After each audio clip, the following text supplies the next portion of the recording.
The immunity of the human body is based on memory. When the body encounters a pathogen for the first time, it reacts with a primary immune response and produces memory cells. When the body is attacked by the same pathogen twice, these memory cells offer an intensified secondary immune response. This memory of the immune system is also used as a principle in the immunization program.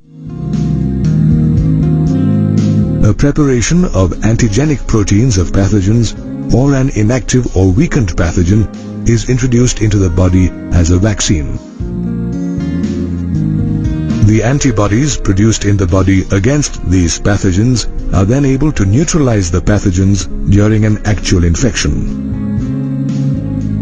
Vaccines generate memory, which enables B and T cells to recognize the pathogen quickly and produce an army of antibodies in response. Sometimes, when a quick immune response is required, for instance during a tetanus infection where the body is infected with deadly microbes, preformed antibodies are injected into the body.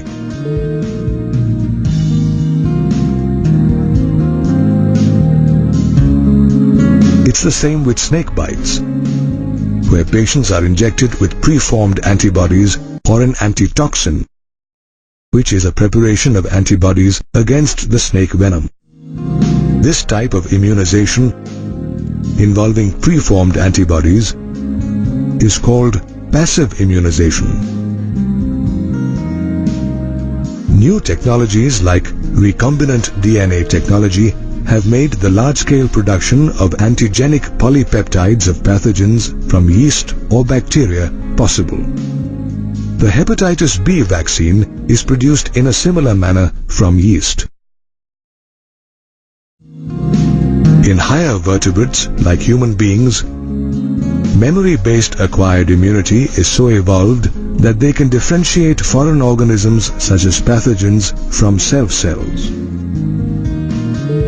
Most experimental immunology is based on this aspect.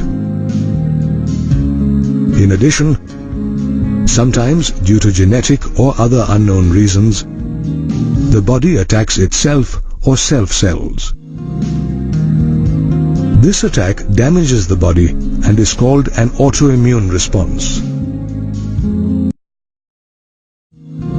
An example of an autoimmune disease is rheumatoid arthritis that affects the joints. Similarly, apart from an autoimmune response, the immune response also comes into play during an allergy. It is interesting to note that some particles in the environment, such as pollen, dust, and mites, cause us to sneeze or wheeze for no apparent reason. This usually happens because people are allergic or sensitive to these particles. This exaggerated immune response to certain antigens in the environment is called an allergy, whereas the substances to which such an immune response is produced are called allergens. Dust, pollen, animal dander, and mites are some common allergens. The antibodies produced against these allergens are usually the IgE type. A runny nose, sneezing, watery eyes, and difficulty breathing are common symptoms of allergic reactions. An allergic reaction is caused by the release of chemicals like histamine and serotonin from mast cells. Therefore, the use of drugs like antihistamine, adrenaline, and steroids quickly reduces the symptoms of an allergy. To determine the exact cause of an allergy, the patient has to either be exposed to or injected with small doses of different allergens. The patient's reaction to each allergen is studied to arrive at a conclusion. Somehow, modern-day lifestyles that border on unhealthy have lowered natural immunity and heightened our sensitivity to various allergens.